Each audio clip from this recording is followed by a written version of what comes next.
बताया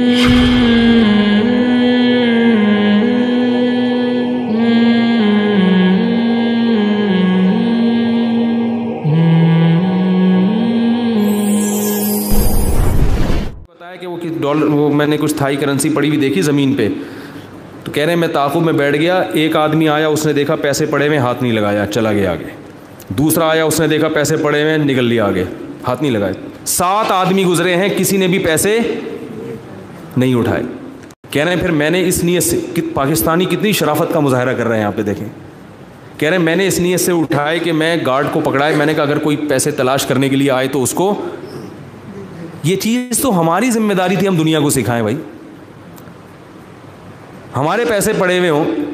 कल एक साहब ने बताया मेरा मोबाइल गिर गया था, मैं परेशान, किसी लड़की की कॉल आई 2 दिन के बाद, चिंग पोंग करके उसने अपनी ज़बान में बताया कि भाई ऐसा मोबाइल है, वो ये वो कह रहे हैं मोबाइल भी मिल गया, पैसे भी मिल गए। उसने खुद कहा कि कॉल करके कि आप ये पैसे ले जाएं, ये मोबाइल ले जाएं। तो ये जो ईमानदारी, ये तो सहाबा कराम से लोग सीख के मुसलमान होते थे। क्या ख्याल है, ये जो सहाबा दुनिया में गए हैं, मलेशिया क्यों पूरा मुसलमान है? जो मुसलमान ताजिर यहाँ आते थे ना, उनकी ईमानदारी को देखकर गैर मुस्लिम इस्लाम कबूल करते थे। किरदार, कैरेक्टर, माली मामलात में हेरा फेरी ना करना, ये तो असल में मुसलमान का शेवा था। दीन से भी देखो, अल्लाह की तरफ से ना सज़ा मिलती है जब हम, क्योंकि अल्लाह ने हमें दीन दिया ना, हम ज़रा सा भी हटेंगे तो अल्लाह की तरफ से उस पर सज़ा ज़्यादा मिलेगी। बहुत ज़्यादा 2 नंबरी की तरफ चले जाएंगे फिर, क्योंकि जो कौम कदर नहीं करती उसको सज़ा भी ज़्यादा मिलती है।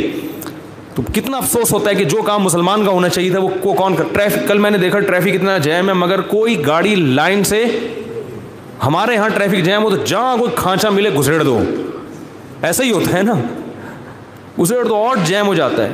कितना जैम है ट्रैफिक, मगर कोई कानून की खिलाफ वर्ज, हॉर्न भी नहीं बजा रहा।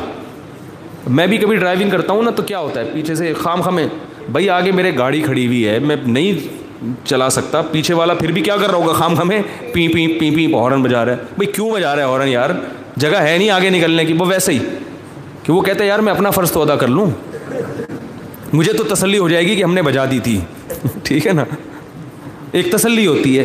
बिल्कुल एक उखड़ी हुई ज़िंदगी, ना दीन के ना दुनिया के किसी काम के नहीं है। ये लाइफ स्टाइल मेरे भाई हमें चेंज करना पड़ेगा, और अल्लाह का फ़ज़ल है हमारे पास तो इस पे खुशखबरियाँ हैं। देखो जब मैदान उहुद में गैर मुस्लिमों ने को फ़तह हुई, मुसलमानों को शिकस्त हुई, तो अल्लाह ने क्या तसल्ली दी मुसलमानों को, फरमाए देखो ज़ख़म उनको भी पहुँचाए तुम्हें भी पहुँचाए, अगरचे उनको फ़तह हुई है मगर इतने आराम से नहीं हो गई, उनको भी ज़ख़म पहुँचे तुमको भी। लेकिन क्या है, तरजून मिनल्लाहि मा ला यरजून, तुम्हें जो ज़ख़म पहुँचा है उस पर तुम्हें अल्लाह से सवाब की उम्मीदें हैं, उनको अल्लाह से सवाब की उम्मीदें नहीं हैं। हम अगर मामलात में 1 नंबर होंगे तो हमें पता है आखिरत में अजर भी मिलेगा। ये लोग अगर 1 नंबर चल रहे हैं, इनको पता है गवर्नमेंट कोई पैसे नहीं देगी इसके, बस एक तमीज़ है, गवर्नमेंट ने सिखा दी भाई ऐसे चलना है।